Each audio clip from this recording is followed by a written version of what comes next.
At least 11 arrests have been made Wednesday evening after authorities declared that a protest in downtown Portland had turned into a riot. The riot was declared amid a wave of destruction in the city, which saw people smash windows of local businesses in the downtown area. Two different groups rallied in separate locations Wednesday, before marching into downtown Portland. One group blocked traffic as protesters crossed the Morrison Bridge. According to Fox 12 Oregon's Brenna Kelly, protesters threw a Molotov cocktail and glass bottles. One person arrested was found to be in possession of a rifle. Police also shared photos of items that had been allegedly seized from protesters, which include commercial-grade fireworks, hammers, and spray paint.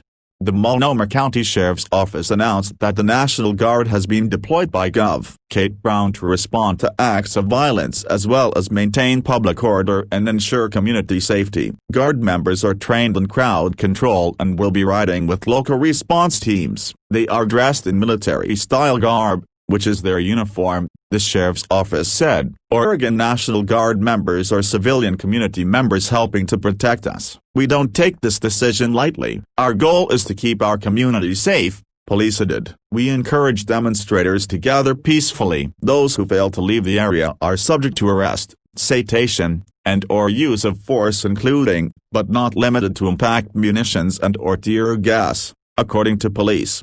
Protesters were captured on video smashing windows and vandalizing property. An American flag was also set on fire. Meanwhile, caravans of Denver police officers have deployed pepper balls and clashed with protesters who started a fire at the intersection of Washington and Colfax. Fox 31's Gregory Neto added that a handful of arrests have reportedly been made. The protesters, who claim to be anti-fascist, carried a banner which read "Death to Fascism and the liberalism that enables it" and were heard chanting "No borders, no walls, no USA at all." According to video shared by the Daily Caller, the governor's decision to send in the National Guard comes after she directed to place its members on standby ahead of potential election unrest in Portland earlier this week. She also extended an order earlier today that created a joint incident command structure in Portland, with the Oregon State Police and the Multnomah County Sheriff's Office co-managing the police response in the city. Every Oregonian has the right to express themselves freely and to peacefully assemble. However, I want to be clear that voter intimidation and political violence will not be tolerated, not from the left, the right, or the center. Not this week, not any week in Oregon, Brown wrote in a release by the governor's office. We've seen firsthand what happens when free expression is fueled by hate. She continued, we know that there are some people who might use peaceful election night protests to promote violence and property destruction. The rioting and protesting in Portland and Denver come amid nationwide unrest as votes in the 2020 election continue to trickle in.